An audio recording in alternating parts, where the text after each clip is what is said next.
છે આજે આપણે બનાવી પણ ફ્રેન્ડ્સ એ પહેલા મારી ચેનલ જો સબસ્ક્રાઇબ નથી કરી તો કરી લો।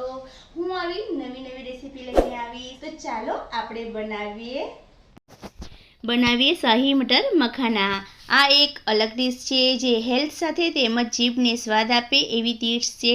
જો તમે છોલે ચના પનીર એક જ આઈટમ ખાઈને થાકી ગયા છો તો આજે આપણે એક નવી ડીશ બનાવીએ જેનું નામ છે શાહી મખાના।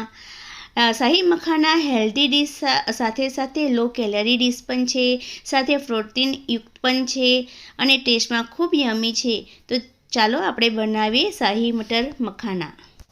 ગ્રેવીની આઇટમમાં મેં 3 ટામેટાં, 4 ડુંગળી, 2 લીલા મરચાં, 4 થી 5 આદુના નાના ટુકડા, લસણની કળી અને 3 નાની ઇલાયચી લીધી છે અને સાથે 1 બાઉલ ભરીને વટાણા અને 1 બાઉલ ભરીને મખાના લીધા છે।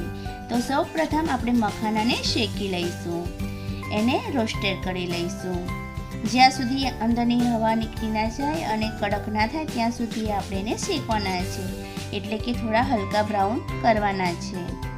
આ રીતે મખાના આપણા તૈયાર થઈ ગયા છે તો આપણે એક થાળીમાં એને નીકાળી દઈશું। અહીંયા મેં એક ડીશમાં કાજુ લઈ લીધા છે, આ કાજુને આપણે એડ કરીશું સબ્જીમાં। હવે એક પેન લઈશું, પેનમાં તેલને એડ કરી દઈશું। હવે તેલ ગરમ થાય એટલે એમાં લસણ એડ કરી દઈશું, સાથે સાથે ઇલાયચી એડ કરી દઈશું, સાથે જે આદુના ટુકડા કર્યા છે એને પણ આપણે સાતરી લઈશું, સાથે ડુંગળી એડ કરીશ। ડુંગળી મેં અહીંયા રફ સમારી લીધી છે। હવે આપણે એમાં 2 લીલા મરચાં એડ કરીશું જે ટેસ્ટમાં ખૂબ વધારો લાવે છે અને ગ્રેવીનો ટેસ્ટ વધારી દે છે। ત્યારબાદ હલકી બ્રાઉન થાય એટલે આપણે એમાં કાજુ એડ કરીશું। કાજુ એડ કર્યા પછી ડુંગળીને હલકી બ્રાઉન થવા દેવાની છે। સરસ ગોલ્ડન કલર થઈ એટલે મીઠું થોડું એડ કરીશું જેથી અંદર ટેસ્ટ સરસ આવી જાય। હવે દેખો આવી રીતના એને હલાવીને સરસ શેકી લેવાની છે। હલકી ગોલ્ડન બ્રાઉન થાય એટલે આપણે એમાં ટામેટાં જે કટ કર્યા છે એને અંદર એડ કરી દઈશું અને સરસ ટામેટાં અંદર ઓગળી જાય, ચડી જાય ત્યાં સુધી આપણે એને શેકવાના છે જેથી ગ્રેવીમાં ટેસ્ટ ખૂબ સરસ આવે છે। આવી રીતના શેકવાથી જ્યારે આપણે સબ્જી બનાવીએ છીએ ને ત્યારે તેલ છૂટું પડવામાં પણ વાર લાગતી નથી, માટે આવી રીતના કરવાથી ગ્રેવીનો ટેસ્ટ પણ ખૂબ સરસ અને ટેસ્ટી આવે છે। દેખો સરસ રીતે અંદર સતળાઈ ગયું છે અને ટામેટાં, ડુંગળી અને બધું સરસ ચડી ગયું છે ને, તો હવે આપણી ગ્રેવી તૈયાર થઈ ગઈ છે। તો હવે આપણે એને એક પ્લેટમાં નીકાળી દઈએ અને એને ઠંડી થવા દઈએ।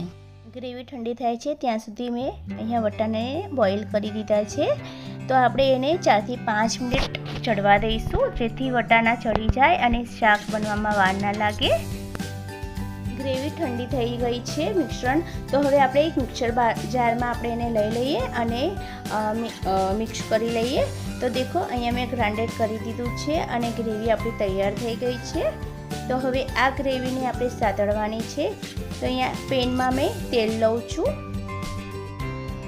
એમાં મેં એક તજપત્તું લીધું છે અને એને સાતળી લઈશું। હવે એમાં કાજુ જે બચ્યા છે કાજુને એડ કરી દઈએ। કાજુને આવી રીતના શેકવાથી કાજુ કાચા રહેતા નથી અને એનો ટેસ્ટ પણ સારો આવે છે।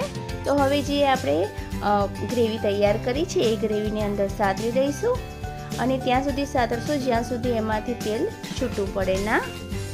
આ જે બાઉલ છે એમાં દેખો ગ્રેવી કેટલી બધી છે, તો હવે એમાં થોડું પાણી રેડીને એને એડ કરીને અંદર લઈ લઈશું, એને વેસ્ટ સુકરવા જવા દેવાની।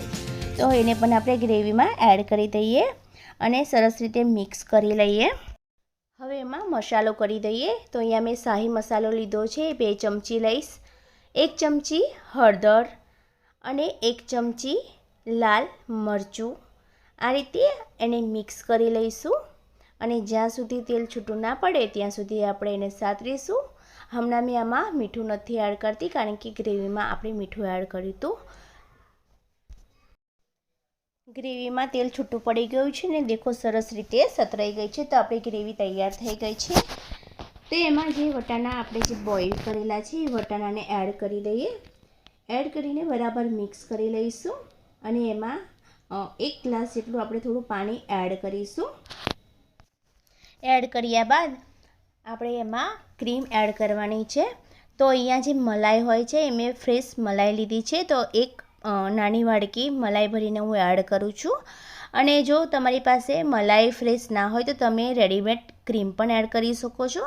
તો એ પણ તમે 3 થી 4 ચમચી એડ કરી શકો છો. અહીંયા મલાઈ મેં એડ કરી છે. તો હવે મલાઈને સરસ રીતે મિક્સ કરી લઈશું. સરસ મિક્સ થઈ ગયું છે. તો હવે જે મખાના જે આપણે રોસ્ટેડ કરી લીધા છે એની અંદર મિક્સ કરી લઈએ. મિક્સ કર્યા બાદ એને બરાબર અંદર હલાવી દઈશું. મખાના જે એક્સ્ટ્રા પાણી છે બધું અંદર ચૂસી લેશે.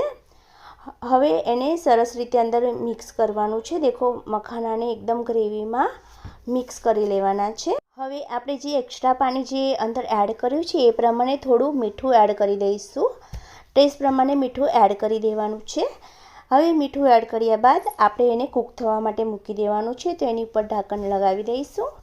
અને ઢાંકણ ઢાંક્યા બાદ આપણે એને 4 થી 5 મિનિટ અંદર ગ્રેવીમાંથી તેલ છૂટું પડે ને ત્યાં સુધી આપણે ચડાવીશું. તો દેખો આપણી ગ્રેવીમાંથી તેલ છૂટું પડી ગયું છે અને સબ્જી સરસ તૈયાર થઈ ગઈ છે. આ સબ્જી જેટલી સારી દેખાય છે ને એટલી જ ખાવામાં ટેસ્ટી છે. તો તમને આ રેસીપી જરૂર ટ્રાય કરવી. જો તમે પનીર છોલે ચના એ આઈટમ ખાઈને કંટાળી ગયા છો ને તો આ એક ન્યૂ રેસીપી જરૂર ટ્રાય કરજો. અને રેસીપી તમારાથી કેવી બને છે ને એ પણ કોમેન્ટમાં જરૂર લખશો.